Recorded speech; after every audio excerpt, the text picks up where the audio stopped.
If you don't have an art director, you're crazy, because art direction is a whole task on itself. And if you would know somebody who actually, you work with somebody who understands art, who sits there and can frame the art. And if I make a cover request, knowing that the cover is going to be on top of the page and there's not a great big tentacle going right through the cover. And it just the little things at first, but also somebody who understands that it changes your life. And I have that, right? And Jim Wampler actually taught me the value of that. And seeing that every day, know that even a media publisher, we have a full-time art direction, right? We don't pay him like a full-time person, but he's there full-time. But he, without having understanding the importance of it and all that, there are people there who do understand that. There are people there who do want to help you. And if you've never purchased a piece of art and you're making something, you can find me on the socials. I can tell you the three things I'm going to repeat right now, but I will tell you a little more in depth. Bullet points: give the artist more room than you think you want to give them, because they will do better than than you can imagine in your mind, because they spend all day visualizing stuff and making it happen. So trust your artists, make sure you pay them appropriately. And if you have the ability, talk to somebody who actually does layout and art direction. I think makes a big difference. That's my first 2 cents. Well, we're going to move directly to art direction with Mr. Jim Wampler, because he has done a lot of this, and he's doing it in production format with his zine, Scientific Barbarian, which is in its Kickstarter for its 3rd issue right now. So whatever he's doing, he's killing it. Jim Wampler, tell us about art direction. Bless you. My brother always climbs my ass when I don't pimp my own stuff. One thing Zach said, anybody, oh, look at Luke. Look at that. Luke's the man. Yeah, and he didn't pay me to say that. Much. Well, no, he's a lieutenant colonel, so it's one of these. Yes, yes, sir. One thing Zach said, it's a common thing for non-artist people to try and calculate a per hour value to art. How long did it take you to do that? And the answer I learned in art school was my whole life. So that's the artist's point of view. But art direction is important because there's no more golden rule in publishing than the cover sells the book and the content sells the next book. And so the art is key to everything. I mean, the writing and the content is important and you can't succeed without it, but you've got to have the art. And I did the same thing everybody who gets into this does, especially the artists. You start out as a contributor and you have that idea, when it's my turn, I'm going to be a better boss than I've been bossed and all this stuff. It's a lot harder when you get in the seat. The main rules are just hire good people, pay them on time, and trust them. Beyond that, my best experience has been with spending some time with each artist and each contributor to get a quick feel for what level and type of art direction they require. I'm an artist, so I can speak. You know, we're flakier than writers, so it's worth my while as a publisher to learn that Doug Kovacs does not need art direction. He needs a general idea. He runs off and does his Doug Kovacs thing, and you thank him for what you get in the end. And 99.9% of the time, it's better than what you wanted. Definitely. Peter Mullen did a cover for an adventure I wrote and ignored the art direction and put a completely different creature as a mount. And it was better than what I wrote. So I went back and rewrote my text to match his art.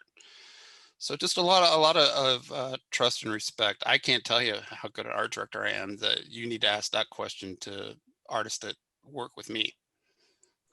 So we're gonna skip over to Wonky here for a minute, because I'm gonna share some art and tell a little bit of a story, and then Keelan is gonna talk. So I am going to share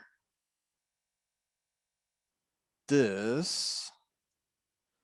So this was a piece of art that Keelan sent me as a piece in a group of other things, just as fill-in. And he sent it to me and he was like, hey, I had some time, I did this, maybe you can use it as a flyer or something. And I started sharing it to other people and showing them, and they were like, holy shit, you need to make this the cover of your book. And I'm like, well, I I've got a cover. I can't do that. This needs to be a hardback. And I was like, okay, well, how about it becomes the special edition cover of the book? And this was just like a thing. I don't know how much time he spent on it. I can't even imagine. Keelan, you can talk more to that, but when you have faith in artists, they will impress you. And that is basically what put my books on the map, was this cover. I mean, it was just amazing and far more than I asked for. So I will be indebted to the Wonky forever for doing this. So Keelan, talk about some art. Well, thank you very much. I really appreciate the kind words.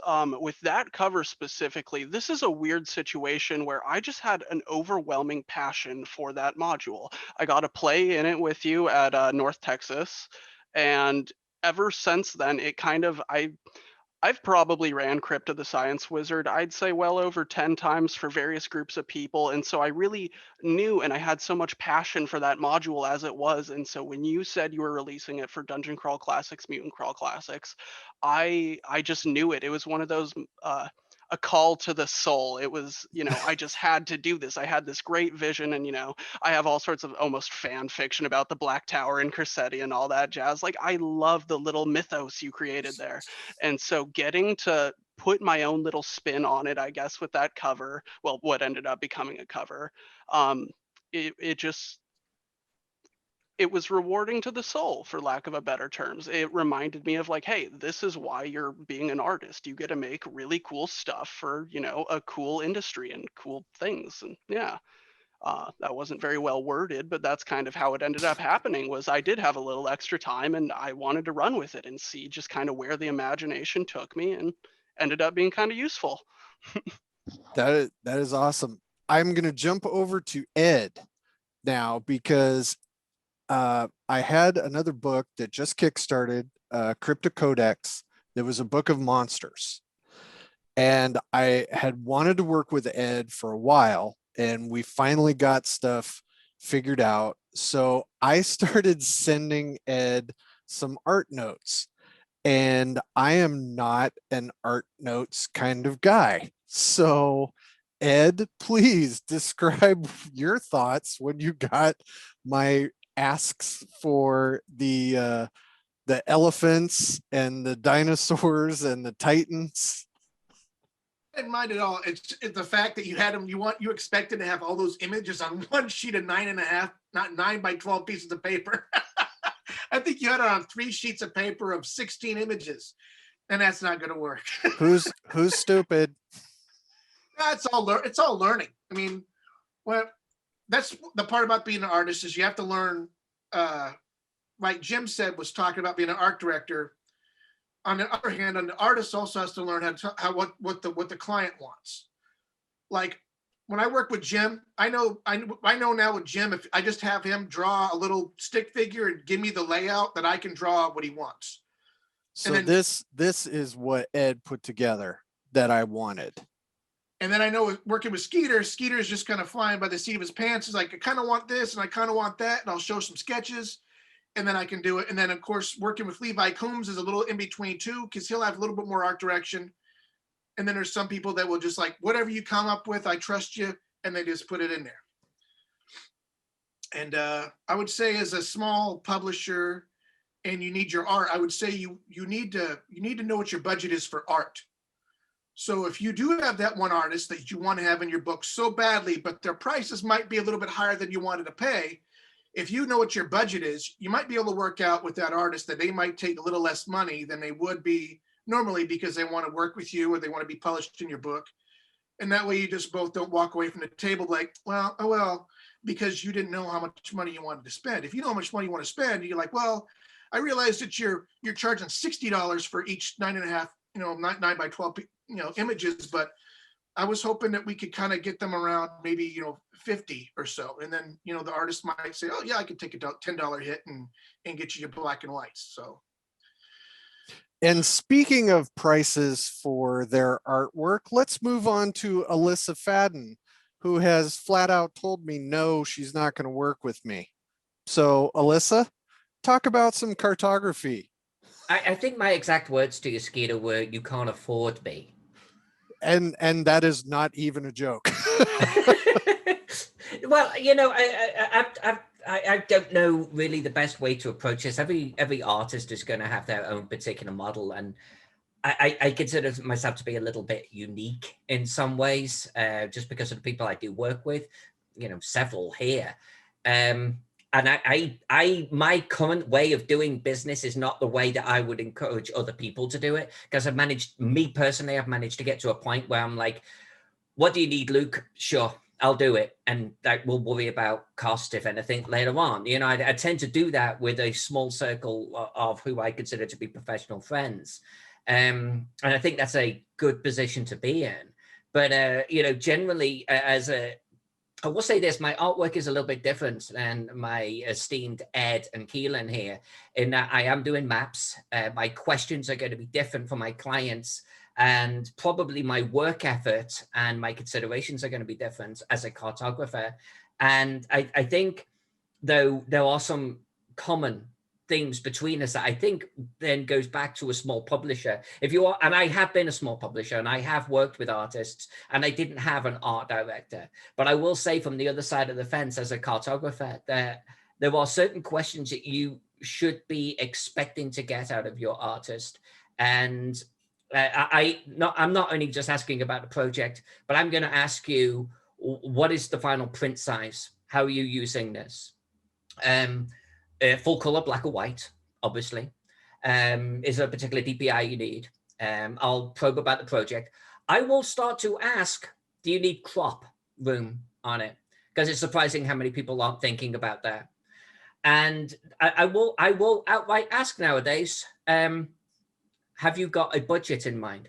It's not a rude question. It's a relevant question.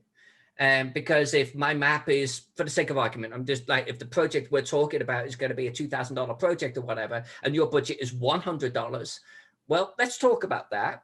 Let's talk about your needs and what can be done within the budget. Maybe there's a middle ground, or maybe there is someone else that can be recommended for it. And often it's just a disconnect between it. And I would say, as a small publisher, you should actually be looking for someone who's going to ask these questions. Because I've typically found, on both sides of the fence, the people who aren't thinking along those lines, especially if both people aren't thinking along those lines, the project is going to start to run into problems. You're going to get something back that's too big, too small, not at the right DPI. And I'm not even talking about, if it fits within context or not. It's just that there will be a mass of miscommunication between them. And I haven't really even got into the pricing structure. I mean, my pricing structure alone, I at the end of the day, I've learned how much I can get done within X amount of hours. And I have, let's say, 4 pricing models. I have a small map, medium map, large map, and an oh my God map. And Teagle Manor? Teagle Manor falls into the oh my God. But they all have a rough hour approximate rate. And I think Keelan and I even had a brief chat on this type of thing once, because he actually drew some things for me. And I was like, this is how I think about pricing. And that's how I tend to then translate this back. When people sort of say, how much is this going to cost? I can give them a ballpark range, but only have to have asked them a series of questions about what it is they're actually after, Hey, Elissa, I don't mean to interrupt you, but can you explain to what DPI is, or cropping? Because when you bring those up, and if you're brand new to publishing, you have no idea, like, explain what they are real briefly, and can you explain where they could learn more, if you know? For learning more, I mean, honestly, I'm just going to point to the internet on it. But allow me to Google that for you. Allow me to Google, yeah. But no, I mean, that's a really good question. So, let's start at a high level. And all small publishers should be thinking about this, because it could be the front of your book, right? And I don't want to talk for Ed or Jim or Keelan or anything like that. But if you've got a front of the book and someone's drawing something for that, it can be a map, anything. What is the print size of that? Now, that's not, and I get this back a lot, by the way. Oh, it's like letter sized. Okay. But what's the print size on that now, especially if it's a piece of artwork that's going in the center of a book. In fact, Luke and I actually had this back in GaryCon 12, wipe a tear from my eye, when I was drawing the map for the brochure. Because it was like, yes, you've got the brochure size, but then you've got a margin typically, because you're not doing edge-to-edge printing a lot of the time, especially as small publishers, right? There's going to be some kind of margin consideration. And potentially, if it's not going in a center spread, or even if it is, there might be an area where you can't actually see on the fold, like right in the margin there, right on the spine. Yeah, the So gutter. that- We the had gutter, to thank you. account for the gutter. We had to account for the gutter in that one. That's The right. gutter, right? So these are that then really determines your print size, and then it becomes a case of like the crop. The crop is like the you're going to take a picture. I'm going to use a map because that would be typically more cropped than others. And like the layout person is, even if you're doing it yourself at home in InDesign or something, you may actually find that you got it slightly wrong, or you actually need to fall outside of the print area a little bit, because something like drive-through, for example, they'll do like edge-to-edge printing, but they want to fall outside of the edge. So everything that falls outside of that actual printable area is known as the crop. And that means for me, and I've been stung by this, by the way, is when you're drawing a map or something, and you're now assuming that it's going to fit perfectly in that printed space. And then the printer is going to come back and say, yeah, but actually we want to go beyond that. We actually want, and we need a 1/4 inch all the way around. And now I've got to actually start drawing pieces of a map that was never drawn originally, or I need to start blowing my map up larger. And now it's starting to cut off important things. So the crop space for me in my trade is the bit that I have to draw that may never actually see print. It's the bit that's going to be cut off to get the perfect fit within the print area available to it. And the DPI is dots per inch, literally how many printed dots are going to be in each inch of physical file space. And like I could work to the internet, by the way, is 72. It's really, really low. Typical print, more like 300, maybe 450, 600. And asking the client if they've got a particular need is important, because if I give a map at 72 DPI, that's 72 dots per inch. Not that I ever would, but if I did, and the printer prints it off at 300 DPI, that's a difference of like 4 times. My map that this is this big is actually going to print this big, or they're going to stretch it and it's just going to look absolutely terrible. Very muddy. Very muddy. So Luke, you have a very unique position, other than who you are, of course, because you are a small publisher. You have written modules. Yep. You are also a convention director. You have requisitioned art for ads and displays and all kinds of stuff. What kind of things have you had to deal with when doing some of those various different projects? Well, I would say that I'm maybe in a unique situation in that I have a lot of goodwill based upon my lineage. It's helped me out a bunch. Jim Wampler actually was very helpful to me in the early years of GaryCon. He stepped in and was like, "Hey, let me help you out here and do some good graphic work for you, help the artists." And so he taught me a little bit of what you need to do. But I find that by talking to the artist and writing them a paragraph, and then having maybe a phone call afterwards and go over and talk about what information they need. And then I have learned now, I pretty much say, this is what I have in mind, but I trust you as a professional to take my idea and to work with it. And you tell me, if you have some better ideas, come at me with a sketch or talk to me about it. And oftentimes these artists bring me something more than I had imagined, or a different angle or take on it that works very well.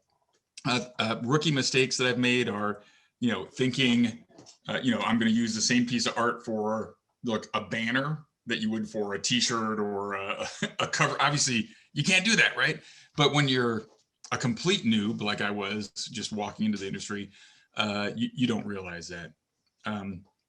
But yeah, I've been very fortunate, and the advice that folks are giving now is important.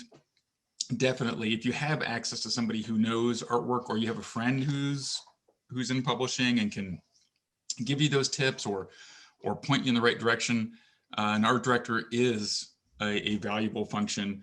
Having someone who knows graphic art basics and marketing is important.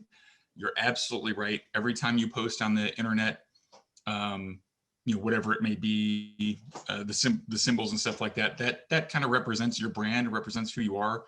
Right. So hit or miss. And if you get people invested, like Keelan was talking about how much he loved Crypto the Science Wizard, and then he came up with this really cool cover, right? So taking time to know the artists, to get them involved and feel like they're invested in your project is worthwhile. And talking to them about what your world means, or like I'm thinking, I've been lucky in that I worked with some great pros in the early days, like Jeff Easley knocked out a lot of GaryCon artwork, and Jeff Butler and Larry Elmore, right? So these guys, it's not like I need to describe a whole lot of stuff to them, and they've known me for a lot of years. They have a pretty good amount of background. But I spoke to a brand new person for GaryCon 13, Michael Ceragos. I've never met Michael in person, but he is really good. And I just, you guys probably know Michael, but I didn't know Michael at all. So I had no idea. I just put out a, hey, does someone want to do some art? And he came and he responded, and I was like, okay, this guy's pretty good. And yeah, he's been fantastic. And what a hardworking, humble guy who's willing to put a lot into the artwork. So I think finding the right person and cultivating the relationship with artists that you like is important as well. But yeah, and Elissa has been very patient in dealing with me when I'm like, what? Huh? Yeah. So that's good. Don't be afraid to ask that question. If an artist asks you something for some information and you're not sure what it is, just be like, oh man, I don't really know what you're asking me for. So can you explain that? And of course, exhaust Google first or whatever. Don't make them explain simple things to you. Do a little bit of research, but just cultivating that friendship, explaining what the feeling that you're going for is, and making sure they understand that. They will then take your intent and create this vision for you. And typically you'll see sketches, and I don't know, Ed and Keelan, tell me if I'm wrong, but usually you do a quick little sketch or something that gives someone an idea of how that's going to look. And for me, extremely helpful. I don't visualize well. So when I write out what I want, and then someone gives me a sketch, okay, yeah, now we're going in the right direction. Or I can say, no, put something else here or there. And I do quite well. There's a couple pretty darn good artists out there who I don't think get enough recognition. And Jim pointed me in the direction of James V. West. Really good. That guy is excellent. If you need cartoony style art, man, this is the guy to go to. I can't thank him. So I'm wearing James V. West right now. See, that's a James. So is Jim. Yeah. Twinsies. Yeah, sorry. So I've rambled on quite long enough to. No, I actually, you rambled into a question that I wanted to ask. And if you don't want to answer this, by all means, you don't have to. 2 pieces of art for GaryCon were of your dad and your mom. Yes. So was that more in? No. Oh no. Okay. No. Oh no, not those. Okay. No, not those. So was that difficult to get your intent across for what you wanted the end product to be, or did the artist kind of just pick up your vibe? Because I mean, Pirate Queen was wonderful piece. Charles Urbach killed it. That was amazing. And was that just direction you gave, or was that their interpretation of the actual people? It's all right here, baby. I'm just showing you. I mean, that's all brilliant on my part. No, Charles is extremely talented. He took this very seriously, and he's just. I mean, this was. I did give him some pictures. I told him what I was looking for, but his interpretation of that went far beyond the words that I wrote on the paper. And hopefully my camera gives some quality on. There's not sheen on this, but this is but that's the art. I don't know. Hopefully it looks good. It's the Pirate Queen. It's GaryCon 11 artwork. Charles Urbach, really talented guy, really nice and humble gentleman as well.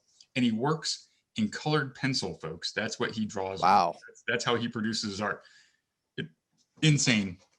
So he was able to take that, and it's an interesting story behind the Pirate Queen. So my mom helped my dad run Gen Con. She did the advertising agency, and then she was also helping coordinate Gen Con. So it was at 1978, like Gen Con 10. And Fritz Leiber was a guest. And apparently some things weren't going quite so well. And my mom was, had red hair and was a nice looking lady. But she was, I think she was frustrated with some things. And so she was letting some expletives go, and might have had like a beer in her hand and was letting some expletives go about how things weren't going right. And so he dubbed her the Pirate Queen. And they had a nice correspondence by letter. They'd write letters back and forth because he thought she was great and had a lot of personality. And he made a little bronze statuette of her that was more like a Red Sonja, right? It was like Right. less clothed, right? So I made sure to tell Charles, I said, hey, we're not going that direction. It's my mom. She's going to be fully clothed, just so you know. We're going to have long, much more coverage in here. She'll be pretty. Here's the pictures of her. Face can be nice, but there's a lot of coverage. But it needs to be bad. He did an excellent job. And he told me how nervous he was. He was like, oh my God, I'm so glad you like this. Because it's like no pressure. I'm working for a Gygax at GaryCon drawing his mom, right? No pressure. Yeah, no pressure at all. Yeah.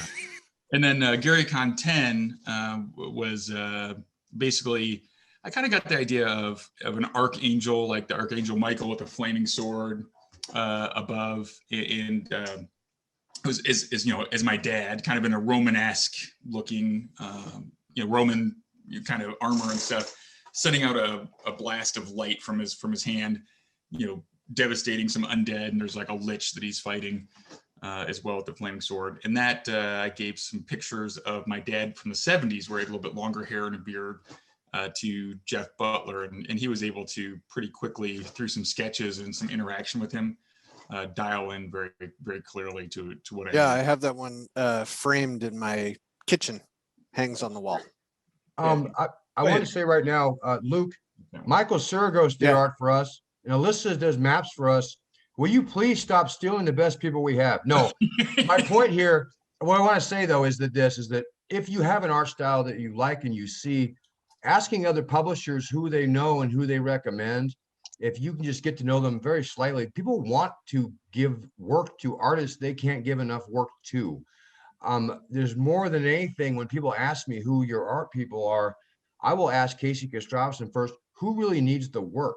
Because the people that we work with, we absolutely love, and we want to give them as much as we can, but we aren't endless amount of money at Frog Eye Necromancer. But we know people who want to work. And when I accuse Luke of stealing people, I don't mean that at all. What I really mean is I'm glad to see the people who are great doing work, and I sure want to give them work. So if you're ever looking for people and you see a book that's got a great cover, you can just email the publisher. If you see it on Drive-Thru-RPG or you see them somewhere else, email them, because there's nothing I like more than giving the people who make our books great more work that I just right now can't give them. Because publishers have cycles like everything else, and sometimes we need a bunch of art this month. And no, you can't have any of them. God damn you! But there are times when we don't have a lot of work for them, and I want them to be successful. So I just want to add that it's not stealing when you ask about it, unless you're Luke Gygax stealing from me.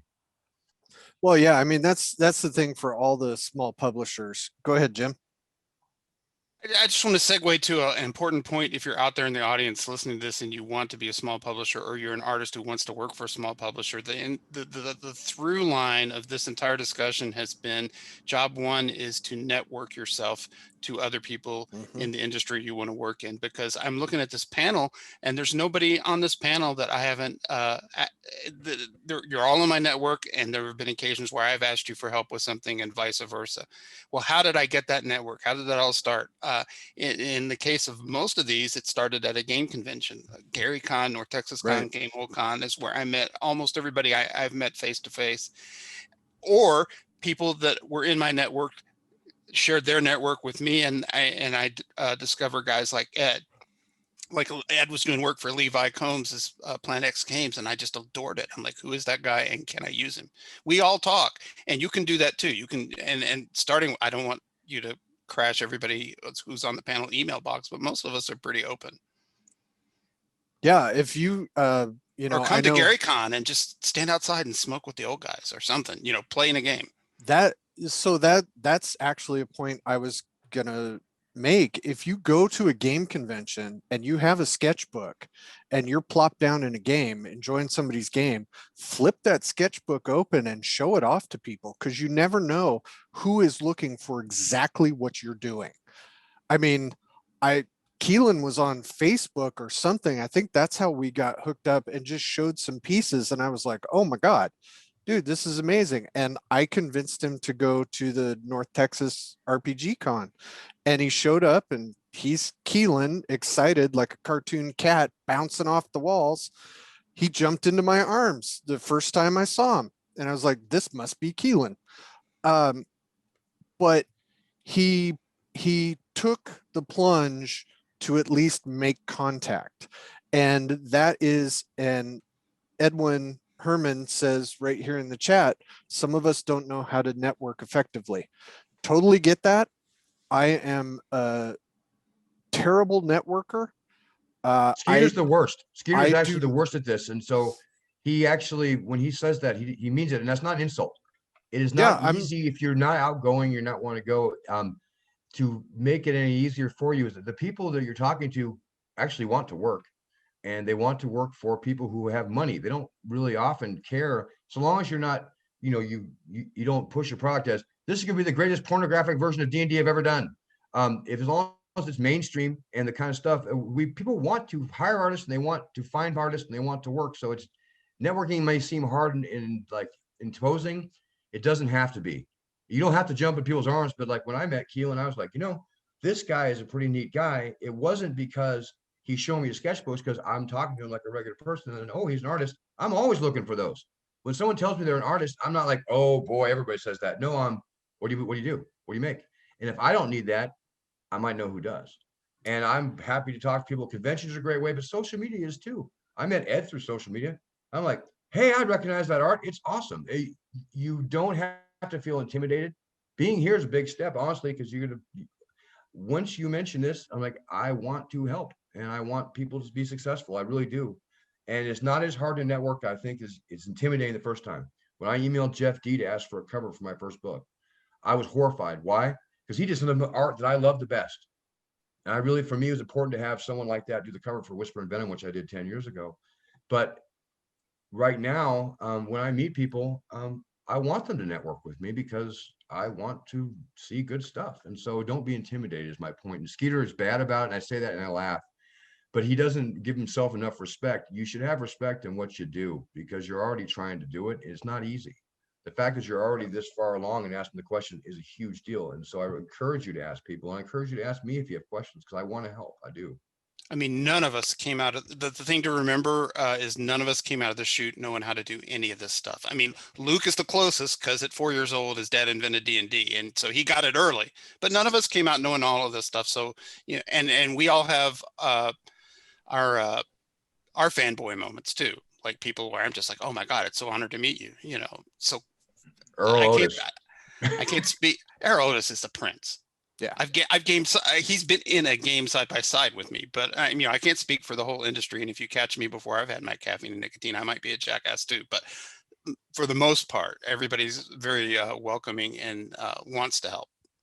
So I actually want to jump over to Ed and ask a little bit about his networking story, because your background is comics, isn't it, Ed? It was. I don't do. I kind of gave up on comics because my networking wasn't really good in comics, because and that one's a lot different than this. And gaming, you guys have a really nice community. It seems like I haven't seen too much drama. And in Oh, comics, stick around.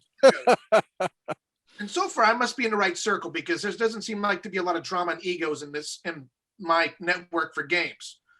Yeah. But I was at a Comic-Con, and I had a table, and this guy was walking around in a black suit and a tie, talking to people about stuff. And out of all the artists there, I'm the only one who gave him the time of day and talked to him, and because everyone thought he was full of hooey, whatever. And I talked to him because, he's a person. I'll talk to anybody as long as there's any creeper or anything like that. And it turned out it was Casey Christopherson, Necromancer art director. And Never heard of him. Huh?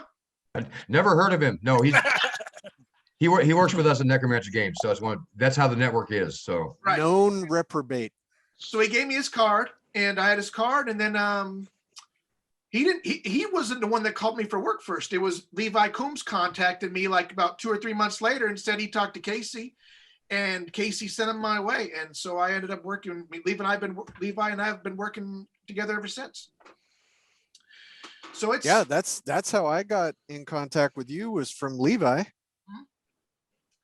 And so, yeah, it can definitely work. And one of the things about being a small publisher is when you start to get friends and people that that are also small publishers, there is a little, small publisher mafia.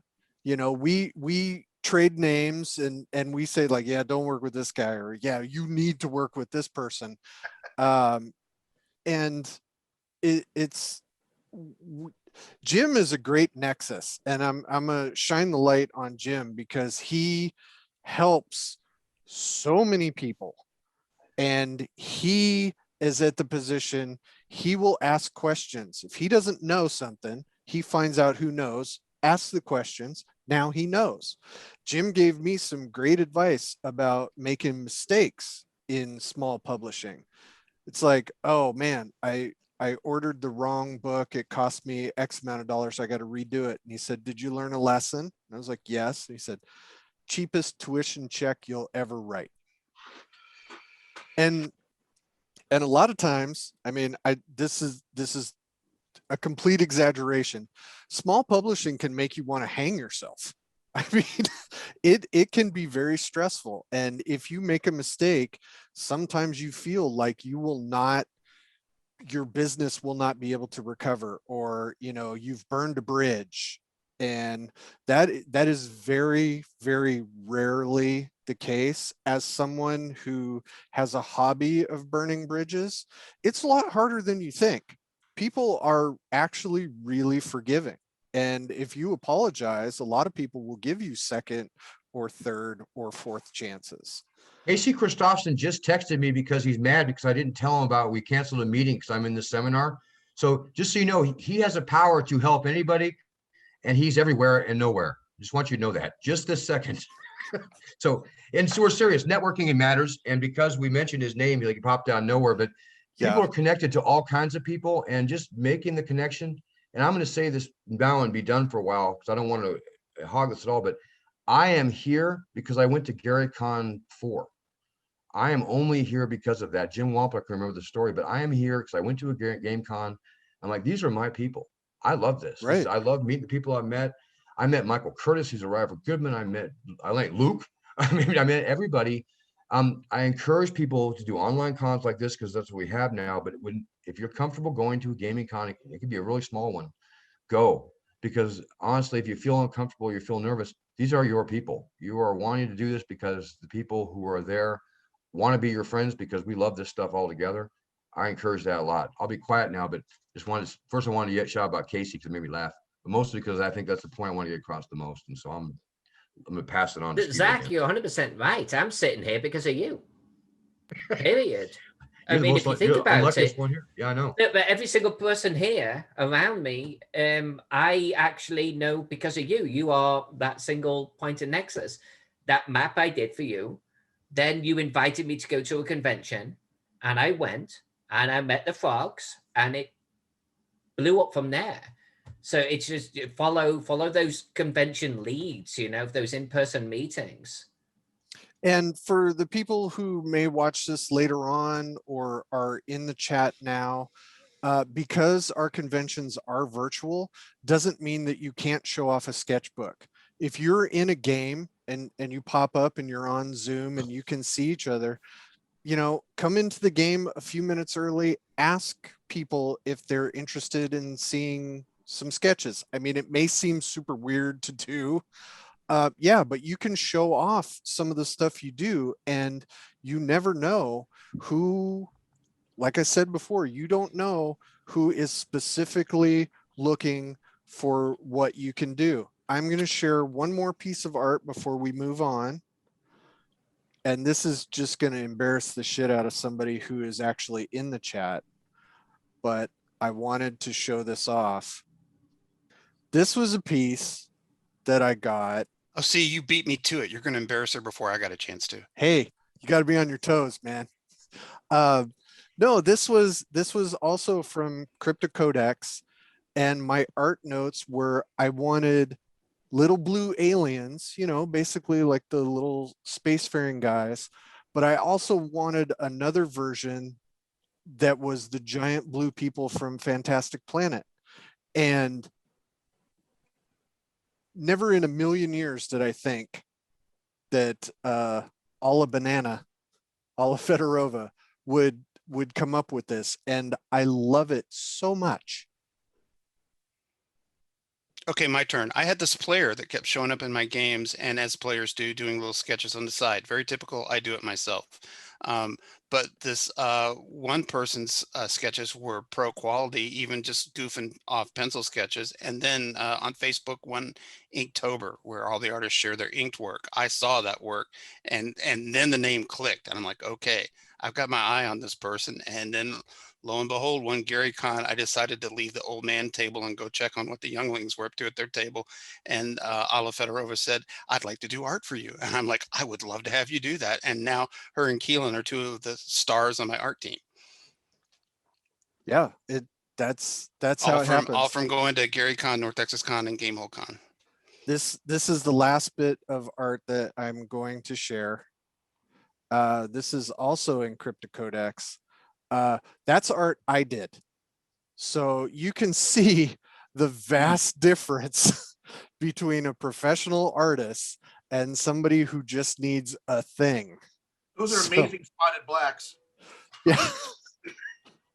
Yeah. Very symmetrical composition, Skeeter. Well done. Well, thank you. Thank you. I particularly like the shading in the top left corner there. That was very you well like done. that? Is that the image you see after they shoot you in the eye with the laser and there's just that black spot? Yeah, pretty much. Have you considered writing?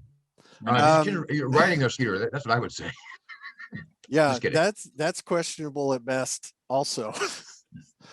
Okay, so we're about at the top of the hour. So I want to do an around the room with the guests to give the one bit of art-based advice that you think people need to know.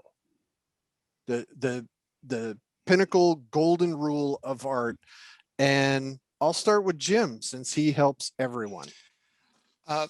Find and do art that you're passionate about. Find your topic. Keelan talked about this earlier. Just find the subject matter, what you are very, very, very passionate about, because you need that passion to carry you through the 10,000 hours of work it takes to build a skill set and do everything we're talking about.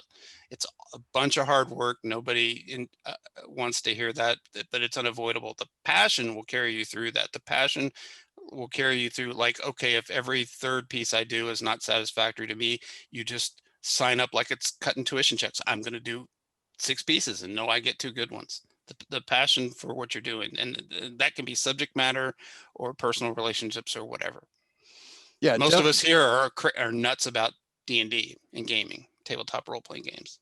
Yeah, don't, if you can at all avoid it, don't slog away doing something you hate. That will kill your soul, and that's my day job. So, I mean, my passion is the sort of genre mash post-apocalyptic setting from the old Pulp Fiction. That's what I groove on. So that's what I do. I can write D&D stuff, fantasy stuff if I want to, but the passion is what causes me to have the brilliant idea to do a quarterly publication that never sleeps and always wants more. the devouring. Ed, what's your art advice? Is this for artists or for the publisher? This is a bit of information you want to impart to the world at large. Because that's how I give art direction. Very vague and stupid. I tell people like they always tell writers to write about what you know. And I do the same. I took that and did that with art, and that's why a lot of my I have a big maintenance background. I did 10 years in the Air Force. I was in maintenance there. I fixed copy machines. I worked at Chuck E. Cheese and fixed all the video games and rides. So that's why all my mechanical stuff all looks mechanical, because I draw what I know. Right. And you still have to use references, and it's okay to use references. It's not cheating to use a reference to look at something, or even be inspired by another artist and look at their stuff and study the masters to also do the art. So I guess I started wandering off here. Just like Jim said, do your passion. And also, now I'm not saying this is when you're the client, but don't listen to anybody else. If you draw with thick, fat lines, or you draw with a palette knife or whatever, do your thing, your art. Do your thing, and don't worry about what anyone else says, and you need to correct this and correct that, because your people are going to find you, and they're going to hire you to do your thing. So don't worry about trying to copy Frazetta or to copy Larry Elmore or copy someone else, unless that's your thing.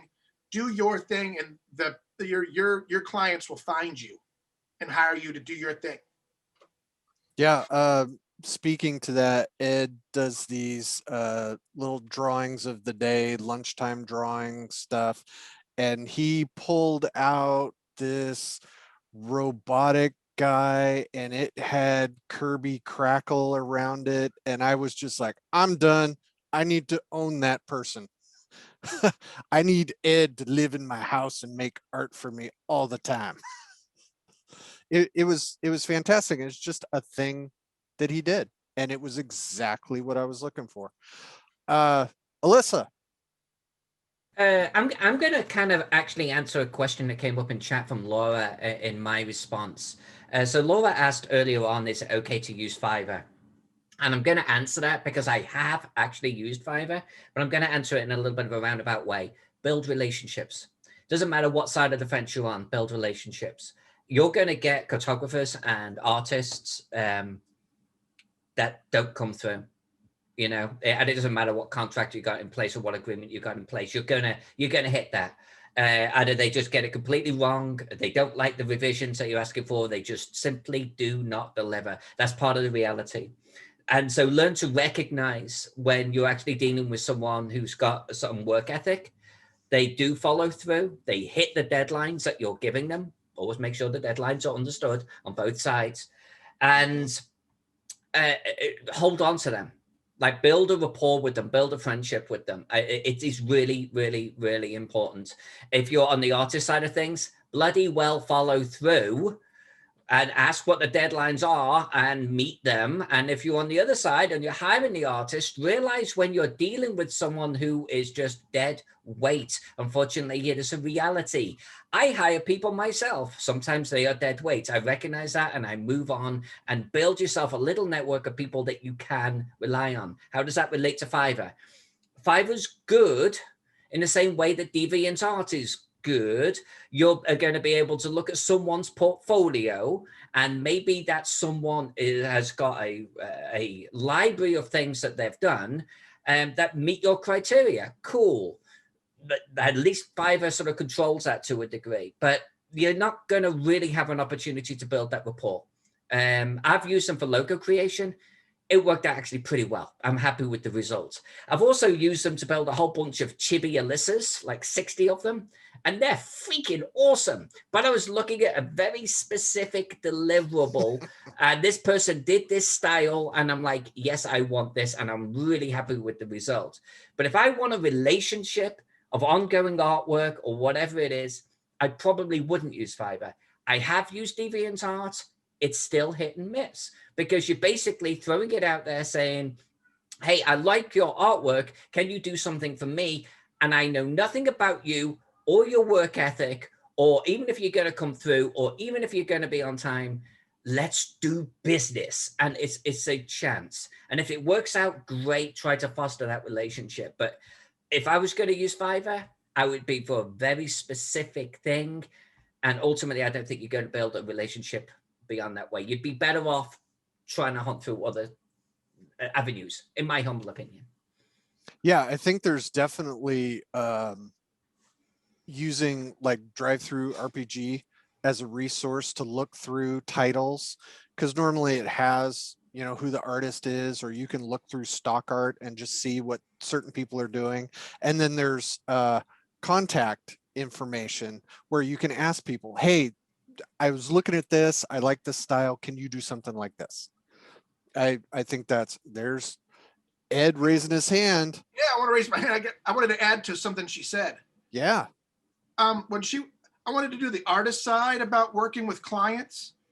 It's also sometimes it's okay to, because you're not going to see eye to eye with everyone all the time.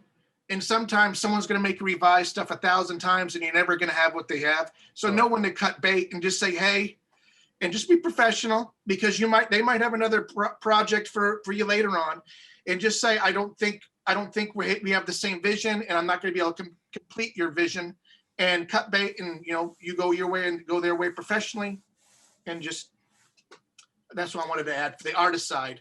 I had to That's do a good that ad. with That's an why artist. I won't work with Skeeter. That's right. That's good. I'm awful.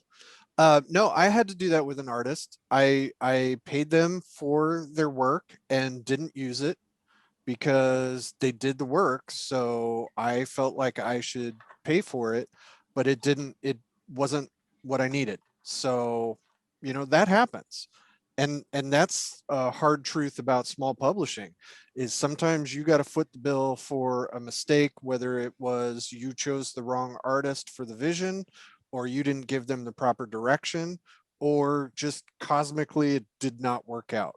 Sometimes that happens. Let's go to Luke. What is your bit of advice about art, sir? Obviously, we've gotten a lot of good advice, and I think the things that stick with me are develop a relationship. Find somebody you like and develop a relationship. As Elissa said, there will be some hit and miss, so recognize that and don't throw good money after bad. Communicate those deadlines. If you have access to an art director, utilize them or get that advice from the person so you can learn the ropes. You do need to know the questions. Hey, what are you using this for? What's the resolution that you need it for? It's going to be different if you're printing a book cover versus a 3-foot, a full-size poster, right? So those things matter.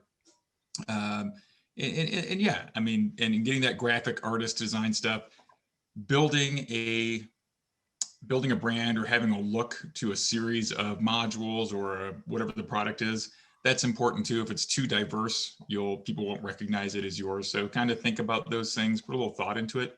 And that's where your art director buddy or art director that you have working for you can help you out in that regard. So yeah, it's just pretty solid basic advice. Oh, there's a website too. So when you don't have a lot of money, the modules I'm putting out, I don't put out to make money so much as just to write and to partner with people that I want to write with and to make cool adventures for GaryCon. Sometimes you won't have an art budget to commission 10 original pieces of art that go in there. So there's some websites that give you access to, second use art that can work as filler to break up your stat blocks in the words on the page. So when you're doing that, you do want to think about, obviously your cover is going to be very important. And then what's unique or more unique to your, for me, it's like a module writing. So what's unique for your piece of work that you want to have those artists, compose for you and create for you that stand out, and what can be a generic filler. Yeah. And then balance that based on your budget. If you can do it all new, great, fantastic. But that does ring up the bill a little bit. Yeah, that's a great point about layout. Is nobody wants to open up adventure and it's just walls of text. I mean, get some visual interest in there, put some boxes, put some tables, whatever, put some other little flourishes in there. But yeah, you don't want a novel when you open up the book. It's like, okay, this is all words. I can't even see where I'm at. Right. So, you do get kind of lost in it, right? Yeah. So break it up. That's a solid point. Wonky. Yeah, for my, I guess, big tip to give to the world, and it kind of plays on what I was talking about earlier. In my opinion, the best way to get good art from an artist is to make the artist excited about your project. I don't particularly enjoy reading through 15 pages of text about one art piece. I want you to make me feel there. Like, what are the players in this game going to be feeling? Is it going to be the wind through the hair? Like, make it dynamic. And I want to be like a part of this, make the artist invested in it. And so it's not just a job. It's more of, helping with the creation of your project or whatever. I think that's a very big thing for me. Is I will put in 3 times as much effort on a piece that I really care about. And it's not something I necessarily control. It's just, I want to put in those extra little touches and do whatever I can to make it the best piece I can. And you always do that for the client, but when it's something you really deeply care about, I think that's how you get a home run. I'm typing. I'll be right there. Zach, go.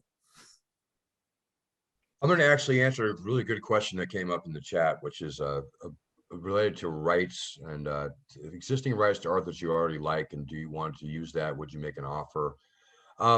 There's a couple of things with that. The first thing is I would go in knowing there's probably 3 different vectors that will come out of that conversation. You should always ask if you really like that specific piece and you're willing to work on a contract with it. You have very specific guidelines. I'm going to use it for this, only this. What would you charge, etc. I think that's fine. I think the 3 things will happen is they'll say, yes, you can totally do that. And they'll give you a price. They'll say, no, but I'd love to do a piece for you anyway. Because a lot of artists, I think they're flattered when you like their art. They really are. They like that people like their art and they want to work. Going in saying, I really like this piece of art, I'm doing a project, you may actually find them more willing to do new piece for a lot less money than you think sometimes, because they're happy to do a piece for a fan. I mean, that can happen. And when you explain, a lot of times we'll go to more expensive artists and say, look, we have a budget. Our budget is X. What can you do for X? And if X is as low as $25, sometimes, yeah, I will license you that art. I'm happy to. Like Steve, I would never go in though and say, I will promote it in my book, because that is unfortunately, it's a good intention. And why we promote our artists all the time, especially on social media, we try to do that. But that comes across like you're trying to get it for cheap. And you don't ever want to approach it like you're trying to get it for cheap. You want to say you'd like to get it in a budget you got. Offering promotion in return, especially on first time or second time posting projects, isn't an incentive. It's a cliche bad thing. It's like using a Comic Sans or a papyrus font. Okay. Hey man, I'll pay you in work exposure. They call it exposure bucks, and I didn't want to use that, but that's a great question. But asking to license existing art and explaining how much you like it is a great avenue to find the stuff you want. If they're willing to, sometimes you'll find, oftentimes, Frog God, we actually allow our people who are part of our World Anvil subscription. We have thousands of pieces of black and white art. I mean, literally thousands of pieces of black and white art done in the 2000s through 2012. We have an agreement where we work where you can use some of that art in published products, of depending on a couple of small circumstances. But we'd rather see it used in products that are nothing pornographic, nothing violent, no drug use, no communism, no Nazism, no politics kind of thing, right? We have a narrow guidelines. If it's about elves, we're cool as long as they're doing elf things that we all know, right? But there are ways to get that kind of art, and it exists out there, and we want to see it done. People like to have their art and stuff. If they already drew it, they drew it for another client, and they own the rights outright, it's important. That's good. But one of the things is like for when we buy art, Frog God Neck Magic buys art, we own it. I mean, we have a contract that specifically says that art belongs to us, and it may be, although they're producing a webcomic, they may have an agreement with somebody else. They can't do it. Don't take that the wrong way.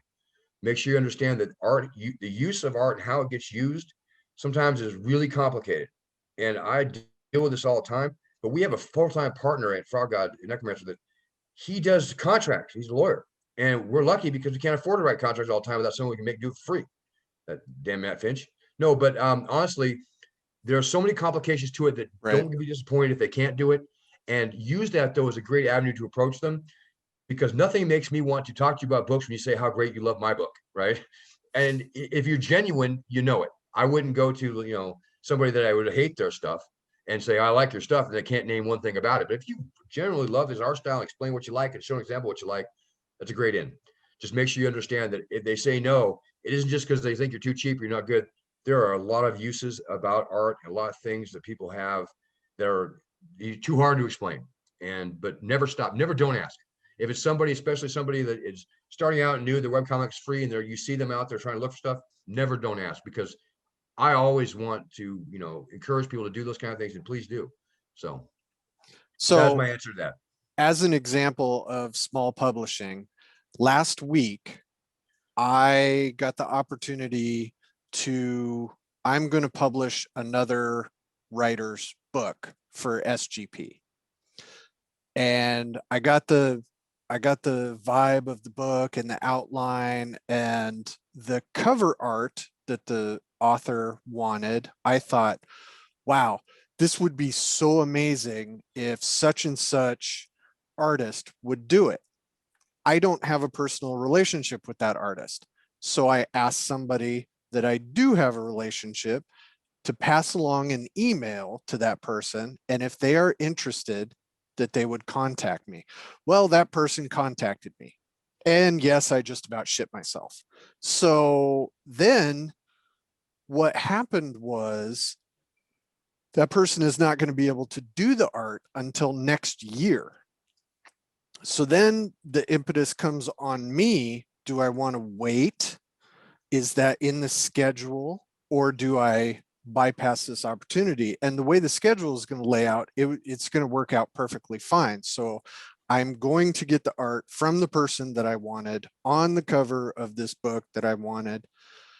So sometimes you just got to be flexible with your schedule and your wants and your needs and what you think is going to be the best product.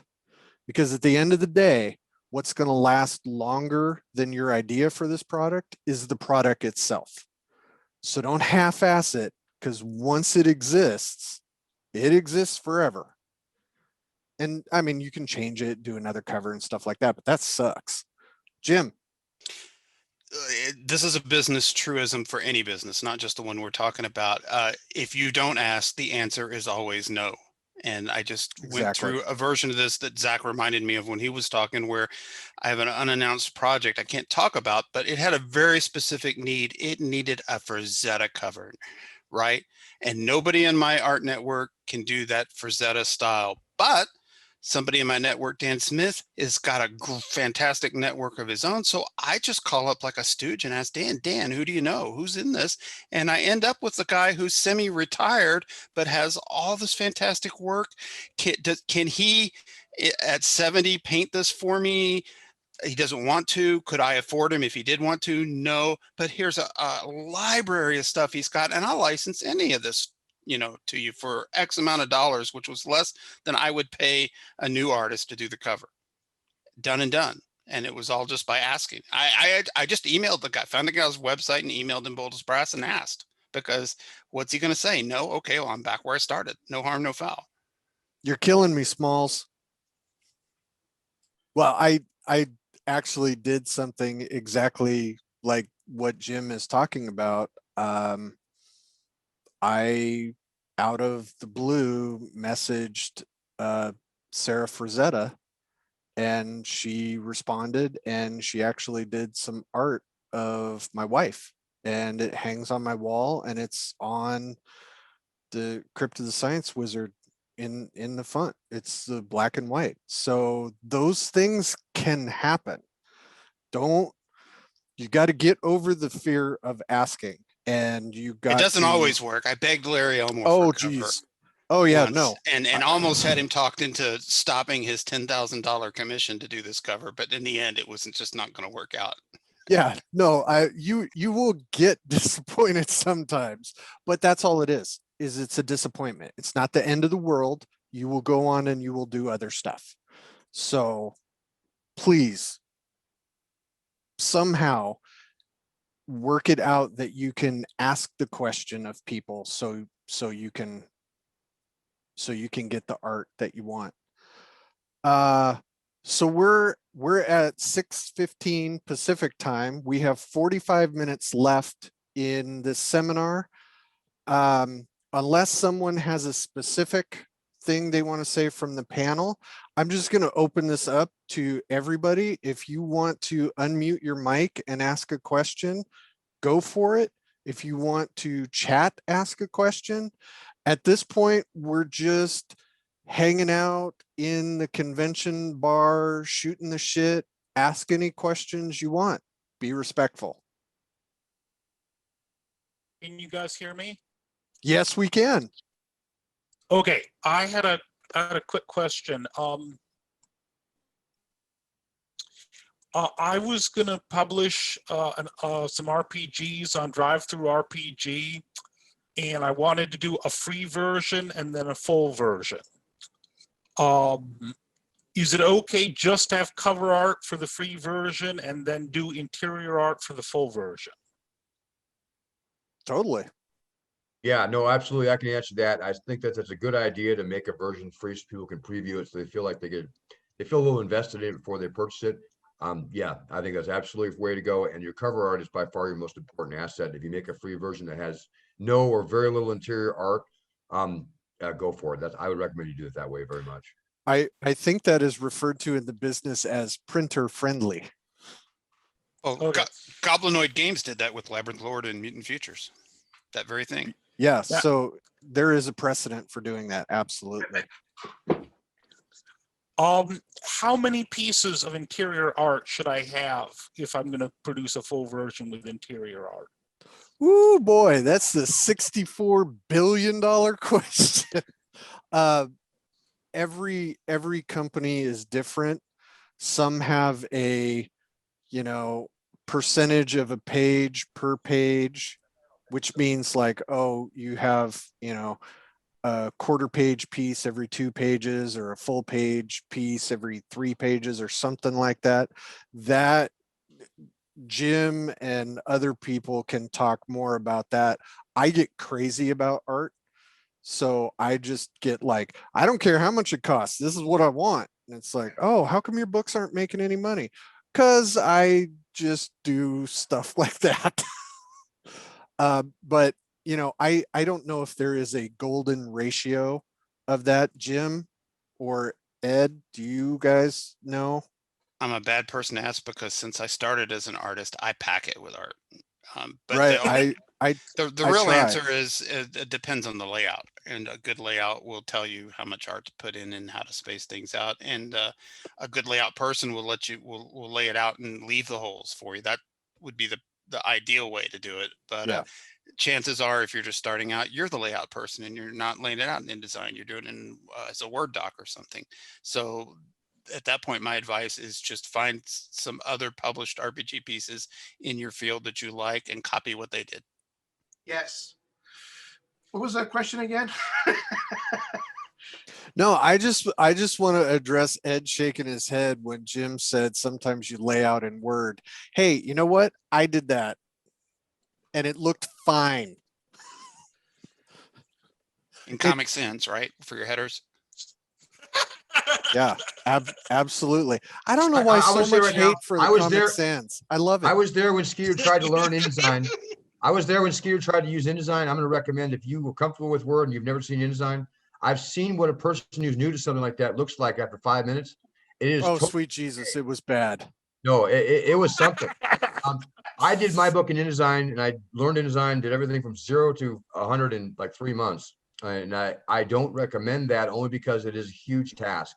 And you can make a book that looks really good in PDF on Drive-Thru-RPG if you use Word for your very first book. No one's going to think that well, what a loser, they didn't use InDesign. InDesign's expensive, it's hard, and we pay people a lot of money to use it, so we don't have to. So don't feel if you don't have that tool, you can't do it. Please do. Don't be what Skeeter Green was, because you ever see the old cartoons when the ears come out and they have all the like smoke coming out?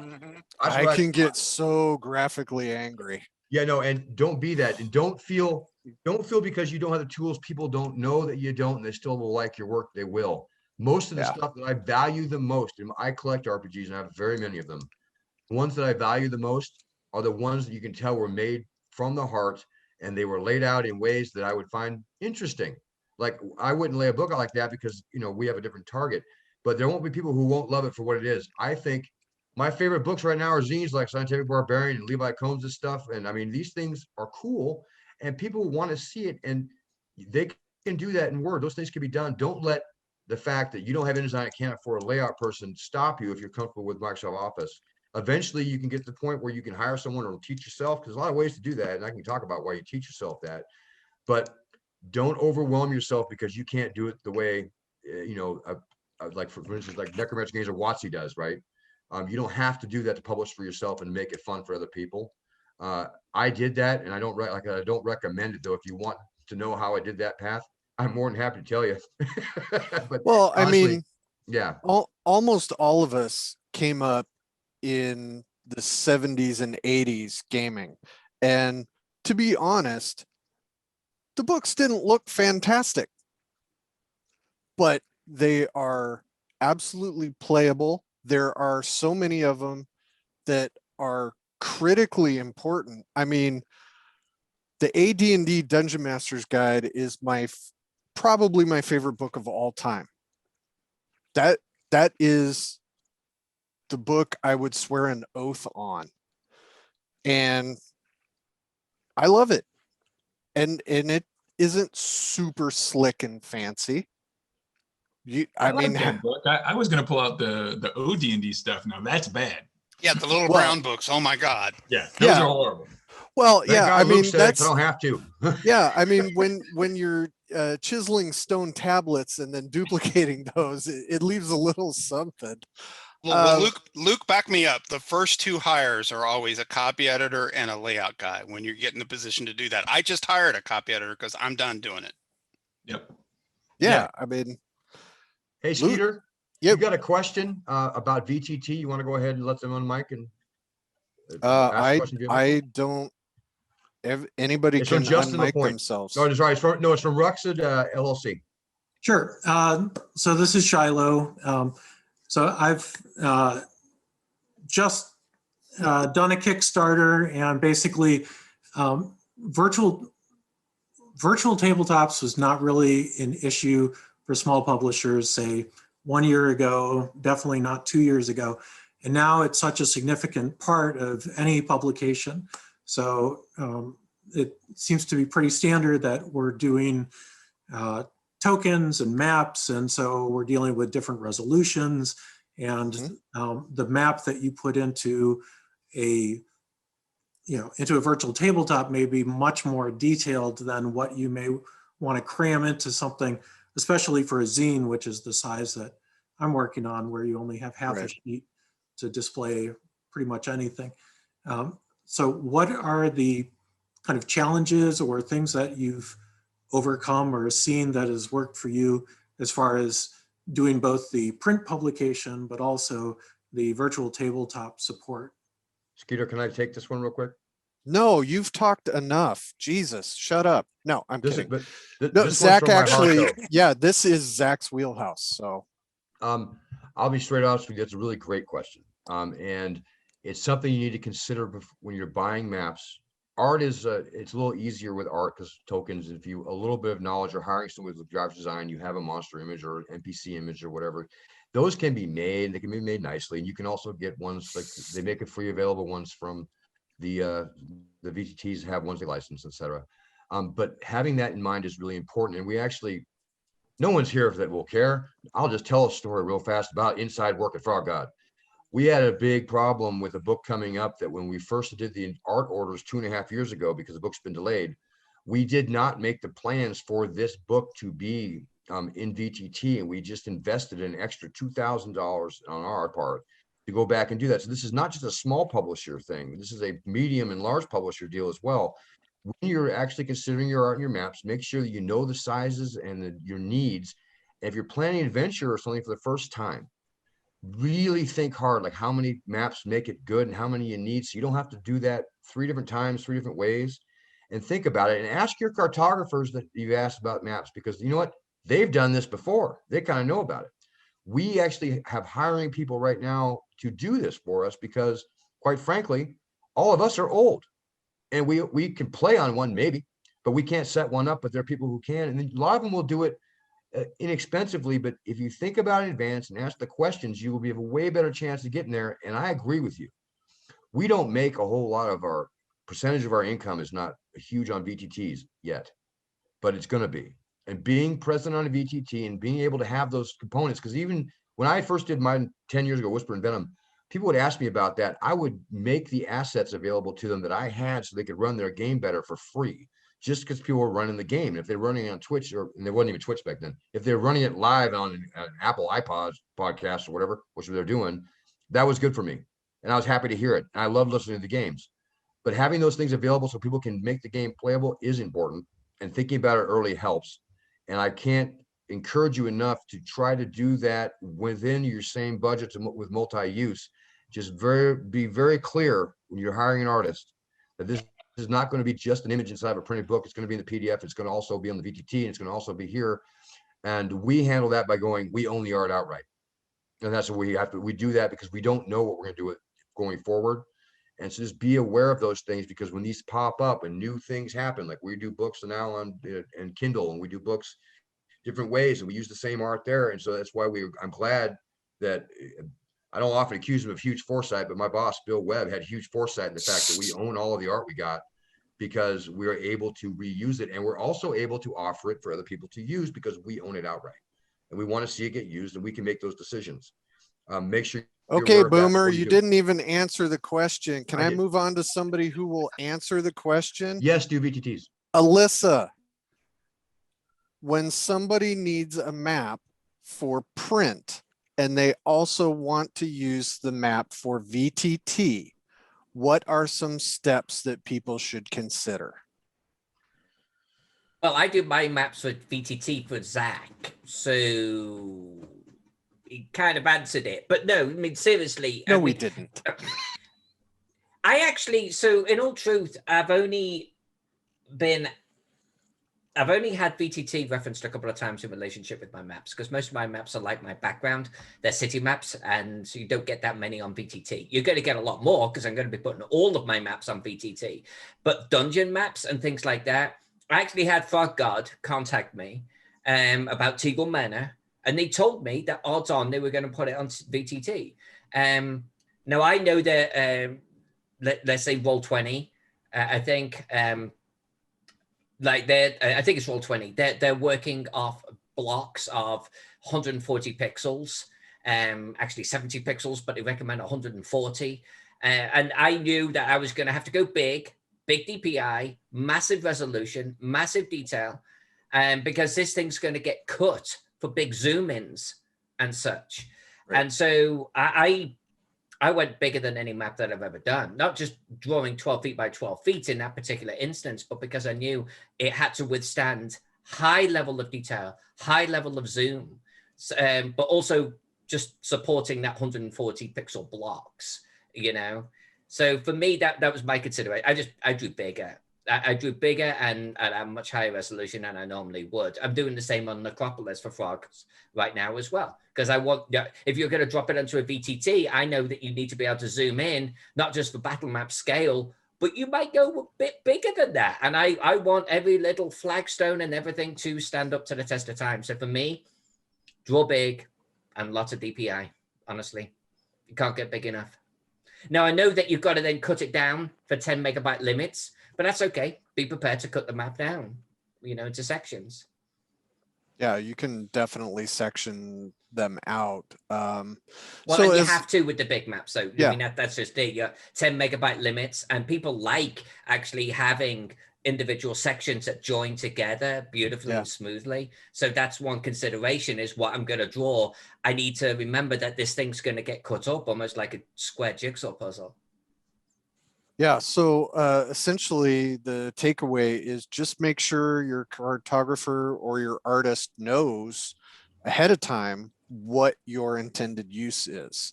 And they may know what they need to do without much encouragement They should or ask. direction. Yeah. They should. I mean, there should be a conversation, and if they don't ask, then you know, honestly, they may not be that experienced, but they should be. So, how are you going to use this? You know, is it printed? Are you going to use it on other things, or outright tell them if that's the case, because they may approach the project in a completely different way. So we have a question from the chat that isn't directly related to art, but it is an excellent small publisher question.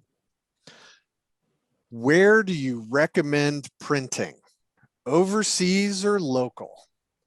And we'll start with Zach on this one because he does an extensive amount of printing in both places. I was supposed to shut up because I talk too much. Okay, Boomer. You say that to me again, I'm gonna get you. All right. I'm older than you are. I know. I was about to say that. No, anyway. Yes, we publish both overseas in Hong Kong with Regent Publishing for books. We also publish, I live in Cottonwood, Arizona, a town of about 8,000 people, 10,000 people. We publish there too. We publish POD as well, print on demand. We obviously do digital and Kindle. So we do all kinds of styles. For small press publishers, I can't stress enough how much you would like to work with a local print shop, even if it's a little bit more. Most print books, you won't have a huge run. So they might be a little more expensive per unit, but you'll get a proof. You'll get people who can go back and ask you a question like, hey, this is going to print, but it's going to print bright orange and go all the way off the page. You know, they'll ask you the kind of things that will help you because they do want to help you. They do this all the time. You know, every church bulletin gets printed every time a school makes something. These people have experience working with people who don't usually do publishing and are happy to do it. Whereas if you get a little more familiar, you can use those files again. You can do print on demand. There's a whole other conversation that's really long, but it's worth having sometime. Or we do it in China, and printing overseas is great, but make sure you have two things: a giant garage and understanding how many units it takes to make that actually worthwhile. Because printing in China is awesome, but it is very specific. I mean, it takes me 3 days to write the quote proposal just to get a book proposal back on how much it costs me per unit, and gets even more expensive otherwise because I got to write spot colors for a strip of ribbon. I've got to make sure I know how far I want the wrap around the hardcover text to go and how deep it is. Do I want it above or below the flypaper? I mean, very specific stuff that, and when you get it there, they don't care if they're wrong. If you gave them that instruction, they're going to do it because that's how they function, and they're great at it. But that is a perilous way to do it if you've never considered it before. So definitely a local print shop. And honestly, you can get some great stuff print on demand through various sites all over the internet, like Lulu, and you can see one copy, put it up and see what it looks like. There's lots of really great ways to do it. Print on demand has gotten so much better from the days when I first started doing 2012. We get copies back now, even in standard color, that look great. They don't seem washed out. The paper they're using is improving. It's not as nice. I mean, honestly, we get lots of stuff printed in a very fancy place in Hong Kong or even the US. That's the best. It really is the best stuff, but there's a reason why it's expensive. There's a reason why it's hard. There's so many great places to get it. And I will love your book just as much if it's print on demand or print in a local shop that I will from Hong Kong, sometimes more. So there's a lot of reason to do it locally. And that's what I recommend first. So I want to move over to Jim because Jim is doing the zines and he also does other items like bookmarks that go with them. So can you talk a little bit about that stuff, Mr. Wampler? It's almost, you need to start with a Venn diagram of your needs and who you're selling to.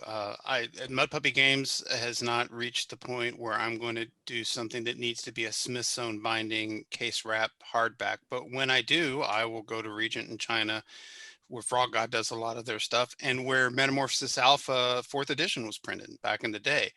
And that level of production, I don't know how many people watching need that. I haven't built back up to that point, because that was one of the hardest initial lessons I learned, is when you order from books from China, you better mean it. If anybody wants a copy of 4th edition Metamorphosis Alpha, there are 2 pallets in a Studio 2 warehouse in Knoxville, Tennessee, and they'll sell you a copy.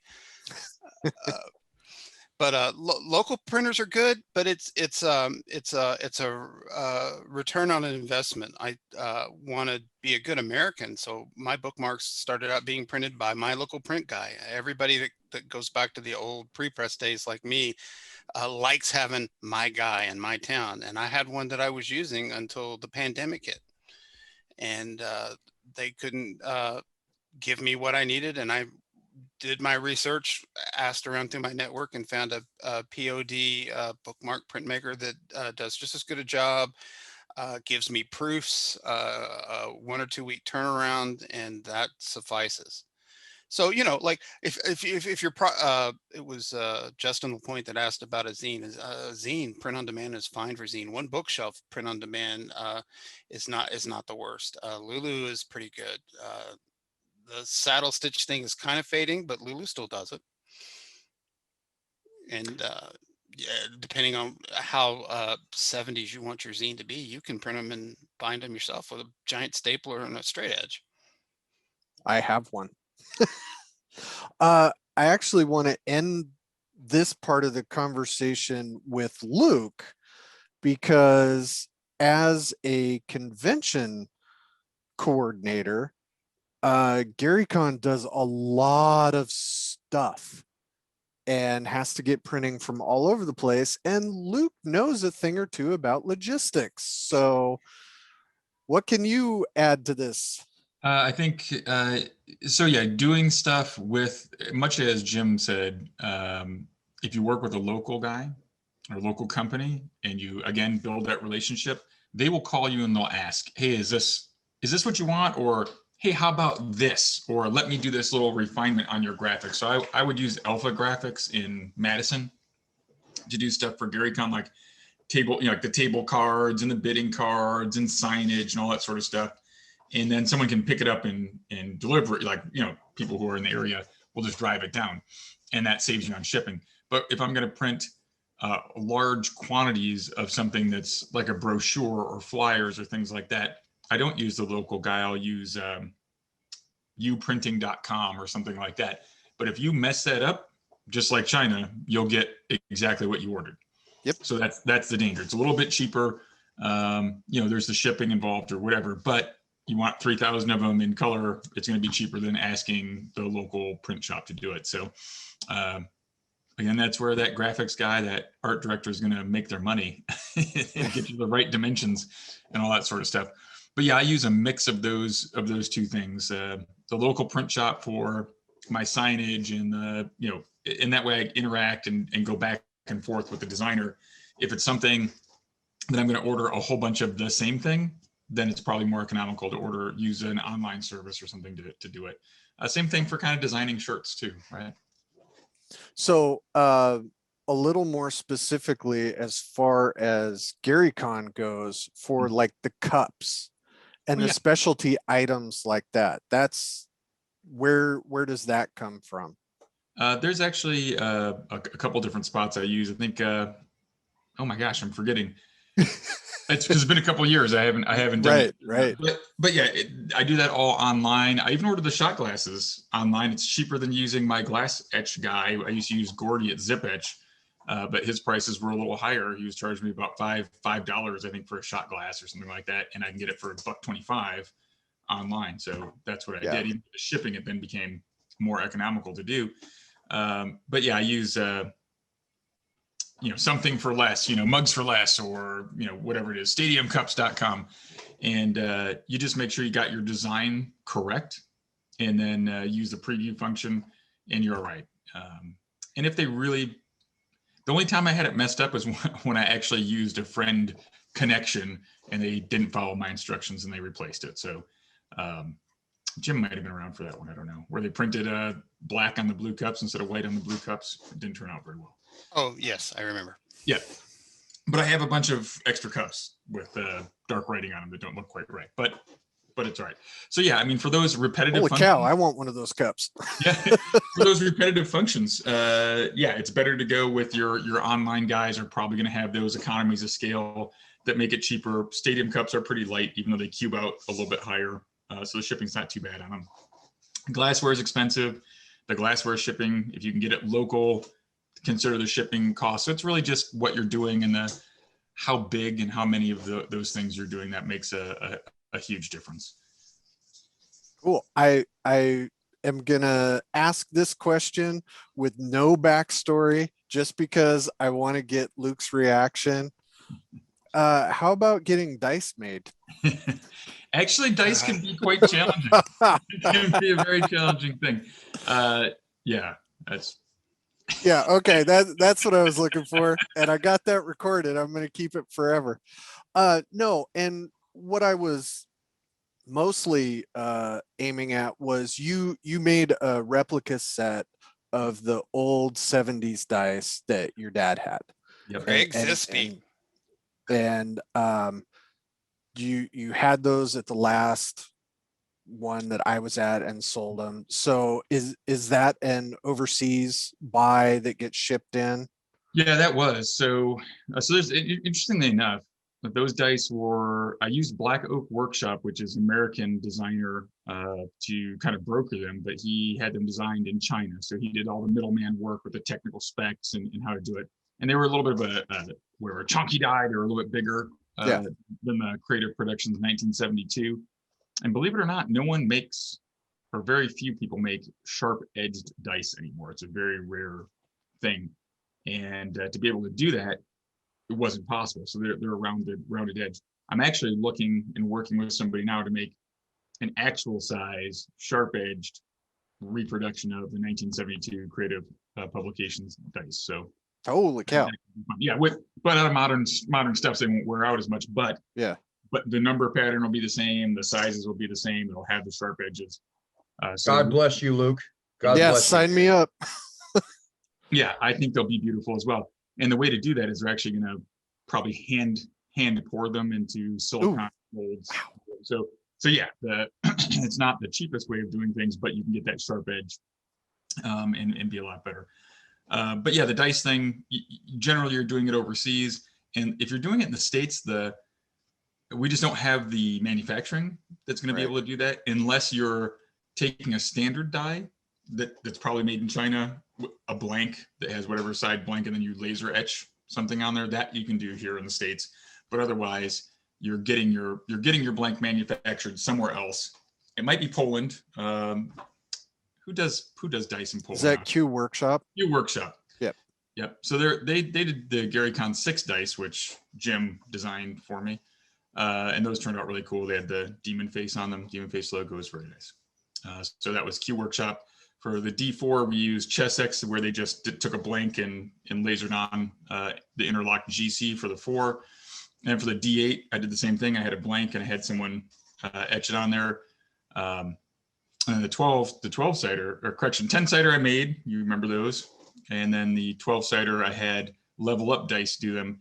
And that, because of GaryCon not happening and Level Up being really expensive, that didn't work out so well. I have a whole bunch of D12s, expensive D12s at that, sitting around.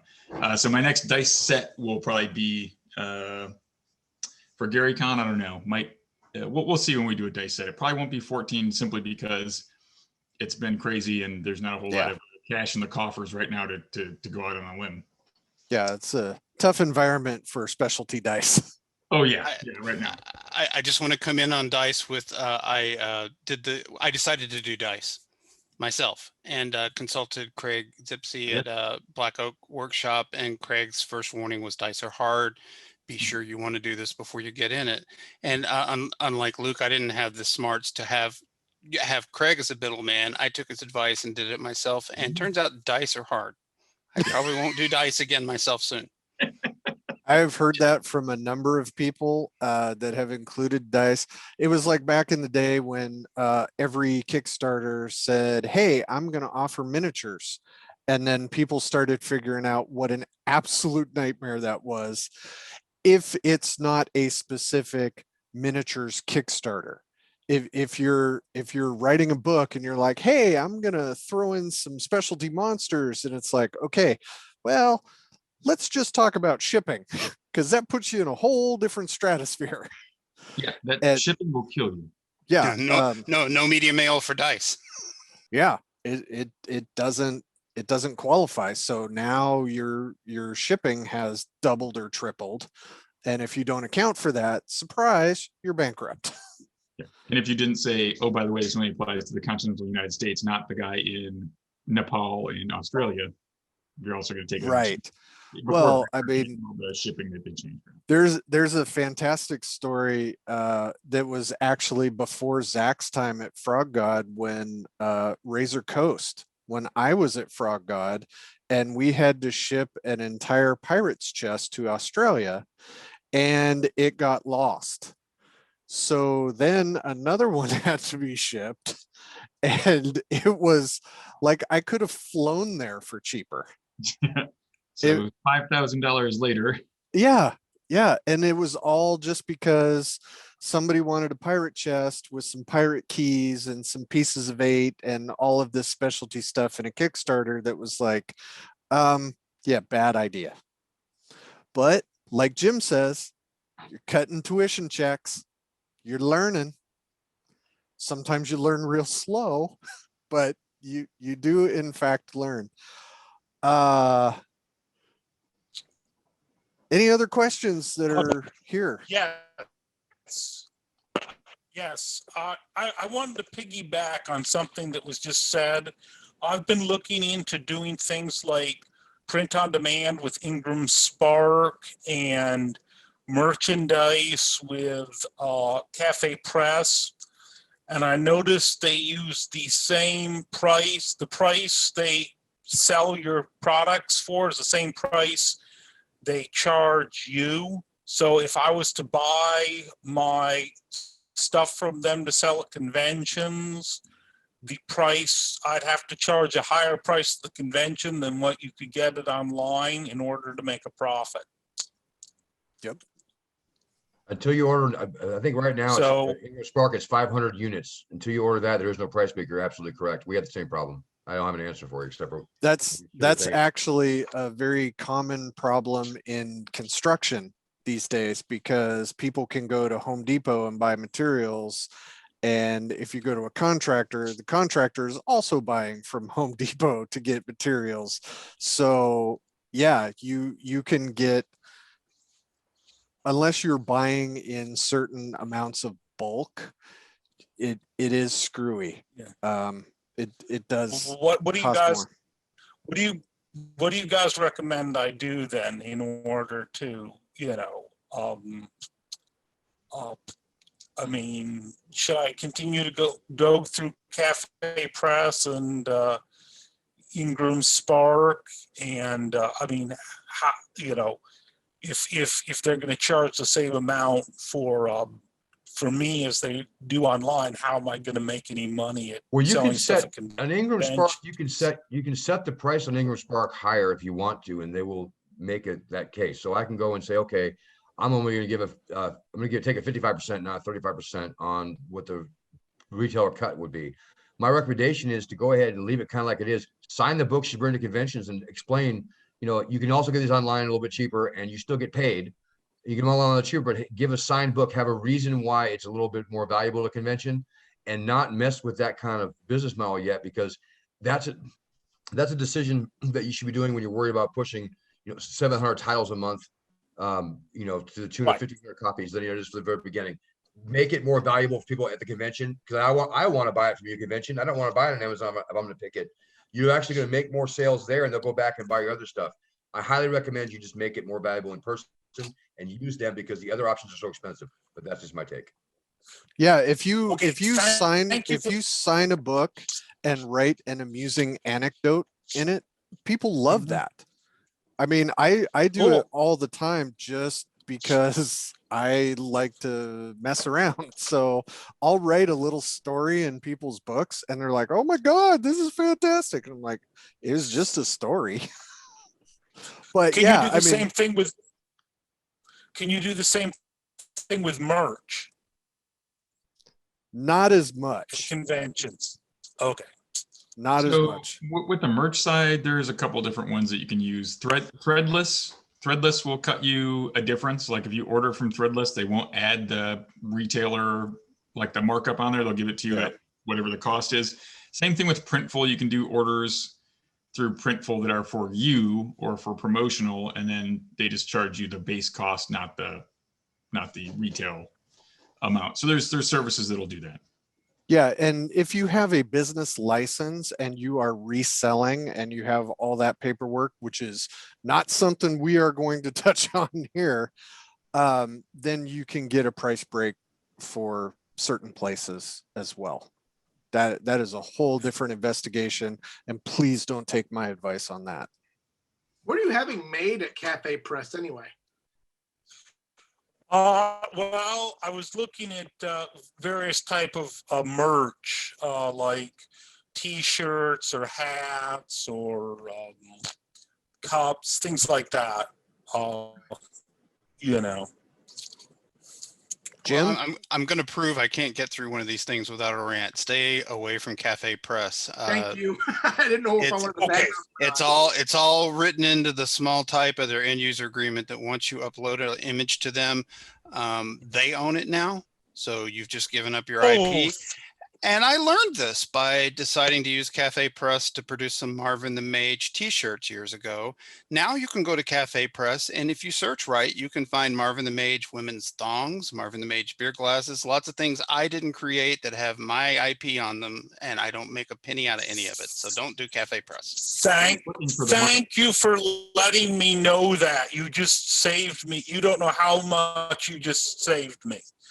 Well, I know I'm getting a Zazzle thong for NTX. Cafe Press? Is Zazzle just as bad as Cafe Press? I have no experience with Zazzle. I'm not familiar, but I know that Redbubble is a similar situation. Okay, where do you guys recommend? Is there a service that's like Cafe Press where they will sell your stuff online that won't take away your IP? I would look at the agreement carefully, just to be sure. But I believe threadless.com is pretty good. I have some stuff. That's so that's TheEadless.com. Let's see. I'm going to type it in chat. Sure. I'm trying to visualize the spelling. It's just like thread with a less, like threadless. Yep. Luke got it in there. Thank you so much. That actually went to me, Luke. Just saved me. That's right. I was harassing Skeeter earlier. Sorry. Yeah. Oh, okay. Ed got Threadless.com. Yeah. Thank you. Cool. Yeah. And then if Very cool. You graduate to having a website where you sell stuff on your own website and you want to do third-party fulfilled stuff, Printful is very good. So, but they don't have their own separate store. You run it through your own WooCommerce thing. So when we get a little bigger, right. Printful is good. Well, you just saved my bacon. Thank you so much. You're welcome. And you should make an okay profit on that. Like, $3, $4, $5 on something. Right. Okay. If I wanted to make a board game, where would you recommend I have that printed? Are there any companies that are good for board games? Yeah, I mean, there's who's the guy who did tabletop? JT Smith. He runs a small print shop in Madison that'll do board games. It's super expensive unless you're ordering like 200, 300 of them. Yeah, You print and play first. Print and play first. If you're going to do a board game, make sure they can go print it somewhere and play it. I would not recommend doing any kind of run. Don't buy board games in bulk. That way leads to madness. But it touches on an issue that we haven't covered, which is it depends on what your purpose is. If you're one of these guys who wants to be a small publisher to get your stuff out there and to just have a presence, or maybe get stuff out there that leads to being hired by a company, your goal is to break even. That's breaking even is not my goal. A portion of my living comes from what I'm doing. So I spreadsheet everything the best a Bachelor of Fine Arts can do it. I'm no MBA. And that's when you start, ask me when my books are going to go into distribution to game shops. I can tell you exactly when that is, when my print runs reach 2,000 copies per unit. That's when what the math shows. And it's the same thing with what you're talking about. Board games are, you can't, there are POD board game companies that you can go to that are good for making a few playtest copies. But if you mass produce 100 or 200 of those for Kickstarter, you're going to end, if you do it so you don't lose money, you're going to end up with an overpriced Kickstarter that no one will bid on. Right. Ed? Hey, I have a question. I know go in the indie comics, I've learned in indie comics that unless you have a good following and your book is well known, unless you have a name, that printing merch is not a good idea until you have a following. And I didn't know if is that the same with games as well? Because I have a whole bunch of stuff. I have a merch I've made of this great comic I made, and now nobody would buy it. Nobody would buy the book. And so I have a bunch of merch I made that no one will buy. I didn't know if that was the same thing as in games or not. Yeah, you can totally screw up on games. Like my last Kickstarter, I thought a monster book would be a great seller, not for the rule set that I was selling it in. It's a different group. That's not what they're necessarily interested in. Right. So I think you need to make a following first with your zine or your book, your game first, before you start making a bunch of t-shirts and mugs and a bunch of merch to sell, because you're going to be stuck with a bunch of stuff. If your thing doesn't go over well, you're going to be stuck with a bunch of merch that no one's ever going to want to buy. And I'll make an even more radical suggestion before you go to a Kickstarter or a zine, is to start with a blog or a website, because that costs you that costs you nothing but the work, and you'll get your work out there. And sometimes if your stuff's good, the Dungeon Alphabet is an award-winning book that got Michael Curtis hired at Goodman Games, and it started out as a blog he was doing. Yep. Right. Well, to add on what Jim was saying is basically you want to build your audience. Yeah. Well, I didn't explain. We've been doing a web comic for 5 years, so we have a following. So what we wanted to do was set up our own website, and then maybe through Threadless or something, sell merch online to go with a web comic. And we also wanted to produce a role-playing game and a board game that go with the web comic, but we wanted to do the merch first. Well, I don't want to be harsh, but I just heard 4 businesses. So maybe it's time to examine which business you have that passion I was talking about at the beginning of this for, and focus on that. I mean, GaryCon has thousands of attendees, so it's part of their marketing and branding to do t-shirts and hats and dice. Right. Okay.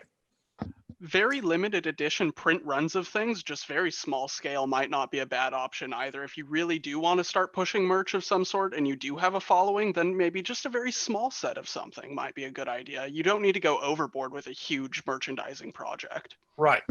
Okay. Yeah. Honestly, with the way things are now, you can, if you're doing your own website, you might want to just look and pay someone a couple bucks to set up WooCommerce in there and get the plugin that takes them to Printful. They fulfill everything. You set your own prices. It's pretty high quality stuff. You make the designs, you upload it. I think that's the way to go. You can order some things for your convention appearances. You know, a t-shirt's probably like $13, like a kind of a basic color t-shirt, one, print, not that bad. So, yeah, minimize your exposure and cover your ass. That is the takeaway. Yeah. I still have some crap I'm trying to get rid of because I made the mistake of ordering a whole bunch of stuff because it was a great deal and it was a wonderful deal per unit. But guess what? If I'm lucky, we get 2,500, 2,800 people coming to GaryCon. I don't sell thousands of anything ever, except maybe those stadium cups. Actually, in aggregate, I sell. But yeah, if I have like 3,000 or something, it's too much. Yeah. I would also say that if you get on their mailing lists for these people that make the printing and whatnot, I have one of the best things I ever did was stickermule.com. And I will not order anything from them until they send me a text and say they have a sale on something that's 50% off. And then I'll order 50 stickers for $10 or something. It's ridiculous. So you might want to look out for like great deals like that, because stickers are awesome. People love stickers. You stick them on anything. I had great success with Rockin' Monkey for for stickers. Yeah, that's my SGP stickers that I've gotten. So I don't know if did anyone ever get one of these Dungeoneer survival quills that I made for GaryCon 12? You mean this one? Yeah, these are $1. These are brother did. They're $1.05. You can sell them for $5 or $6 pretty easily. So but they were on sale. They're on like a half sale or. That was only $1? Damn you, yeah, you owe me money. Skeeter paid $50 for that. I know. I paid premium. So you could put those pins into retail distribution. You could. Yeah, as long as there's a bunch of me's. Yeah, as long as I think I don't know how often they're going to have that deal. I mean, I got it at that price. I don't know if I'll see it again.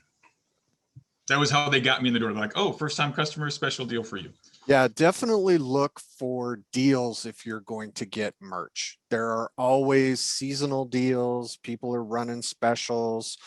First timers, you get a discount. One thing I did, which is semi-sketchy, is bought part of an order, and then they sent me an email, hey, you get 25% off on your next order. And I'm like, okay, I will finish ordering with a bigger order. Not everybody does that, so you can't count on it, but it's worth a shot sometimes. So with that sketchy bit of advice, I'm going to start wrapping up. We're going to go around the horn. Everybody say their finals and goodbyes, just so everybody can get out of here on time. Zach Glazer, lead us off. I will. I want everybody that's watching here or watch this later, if you really do have a passion for making a product, make it first for yourself. But if you want to make it great, other people will notice it if it really is great. And if it's needs to be distributed, use your networks, ask us questions, ask everybody questions that you meet. Do a great job, because everybody making stuff makes it better for all of us. Jim Wampler.